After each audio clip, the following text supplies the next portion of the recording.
মরুর বুকের উন্মাদনা পেরিয়ে এবার উত্তর আমেরিকার ৩ দেশে চলছে ফুটবলের মহাযজ্ঞ।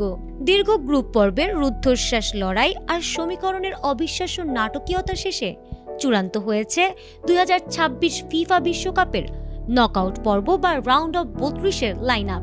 ৪৮ দলের মেগা আসরে গ্রুপ পর্বের বৈতরণী পার হয়ে ৩২টি দল এখন প্রস্তুত বাঁচা মরার চূড়ান্ত লড়াইয়ের জন্য, যেখানে সামান্যতম ভুল মানেই বিশ্বকাপ জয়ের স্বপ্নভঙ্গ এবং বাড়ি ফেরার টিকিট।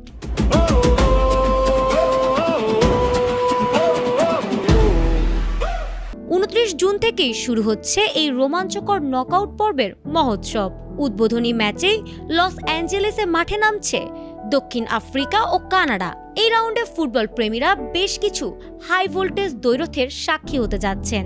নকআউটের জমজমার সূচিতে হট ফেভারিট ব্রাজিলের মুখোমুখি হচ্ছে শক্তিশালী জাপান এবং বিশ্ব চ্যাম্পিয়ন আর্জেন্টিনার প্রতিপক্ষ চমক দেখানো কেপ ভার্দে। এছাড়াও ফুটবল বিশ্বের স্নায়ুচাপ বাড়াতে জার্মানি বনাম প্যারাগুয়ে, ফ্রান্স বনাম সুইডেন, নেদারল্যান্ডস বনাম মরক্কো এবং ইংল্যান্ডের মুখোমুখি হচ্ছে ডিআর কঙ্গো। শেষ ১৬ টিকিটের জন্য আরও লড়বে স্পেন বনাম অস্ট্রিয়া, পর্তুগাল বনাম ক্রোয়েশিয়া, বেলজিয়াম বনাম সেনেগাল এবং স্বাগতিক মার্কিন যুক্তরাষ্ট্র বনাম বসনিয়া ও হার্জেগোভিনা।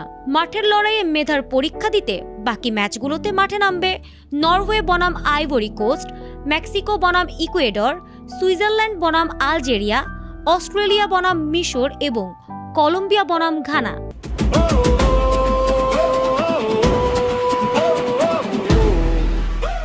নতুন নিয়মের এই টুর্নামেন্টে নকআউটের প্রতিটি ম্যাচই হবে একক লেগের। নির্ধারিত ৯০ মিনিটে খেলার ড্র থাকলে ম্যাচ গড়াবে অতিরিক্ত ৩০ মিনিটে এবং সেখানেও মীমাংসা না হলে পেনাল্টি শুটআউটের ভাগ্য পরীক্ষায় নির্ধারিত হবে জয়ী দল। বিশ্বজুড়ে কোটি কোটি ভক্তের চোখ এখন মার্কিন যুক্তরাষ্ট্র, মেক্সিকো ও কানাডার সবুজ গালিচায়, যেখানে রচিত হবে নতুন কোনো রূপকথা অথবা ঝরবে কোনো পরাশক্তির বিদায়ের অশ্রু। ফারহানা হক, ATN বাংলা।